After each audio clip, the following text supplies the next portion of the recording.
here I am. I'm about to cut this pipe.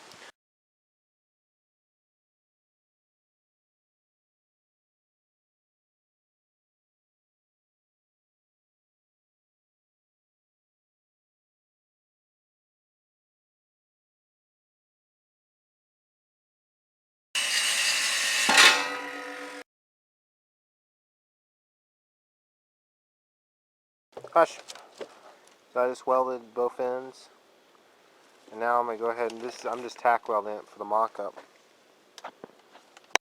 But it's going pretty good. Got that weld. I got an inside weld. One there, one there.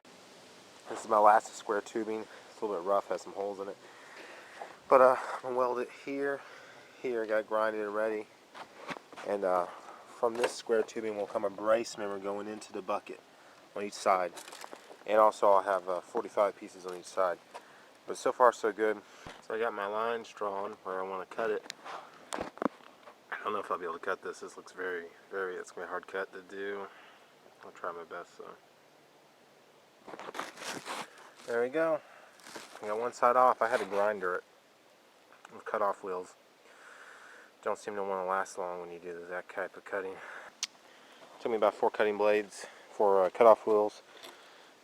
And it's a little bit, I'm going to weld it all together, grind it, weld it, grind it, weld it, grind it, weld it, grind it. Keep that going on for like forever. Get a nice, sharpened edge. But I don't think it'll have a problem digging. That's like a 5-inch piece. Alright, today I'm going to start by welding right here all the way around. Try to make it uniform, then I'll grind it and weld it and grind it and try to make it sharp. So that's going on, and also I'm going to take this piece of metal, cut in half, have it go from here to about here as a support. I'm going to grind this angle. I've welded almost all the way around.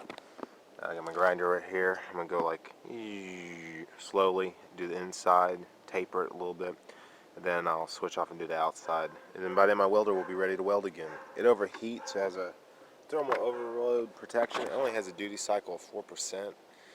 So that's the drawback of it, but I've been able to weld real thick metal with a $150 welder. It's a Clark 31E. So it's a good welder. It's just, you have to let it rest. I really would like to get a flex wire feed welder with flex wire. Also, I need to get a cut-off torch. Those are kind of expensive though. This is about, I don't know, 20 minutes of grinding. Now I'm going to weld it back up where there's gaps. You can see a couple places like there. I just got finished adding my braces and welding them in. I just beat this with a hammer after cutting it, and bend it over, and I'm going to weld it on the inside. That way it kind of grips the bucket itself.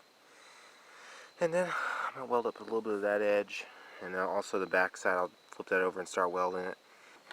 Wow, the more I weld, the better my welds get.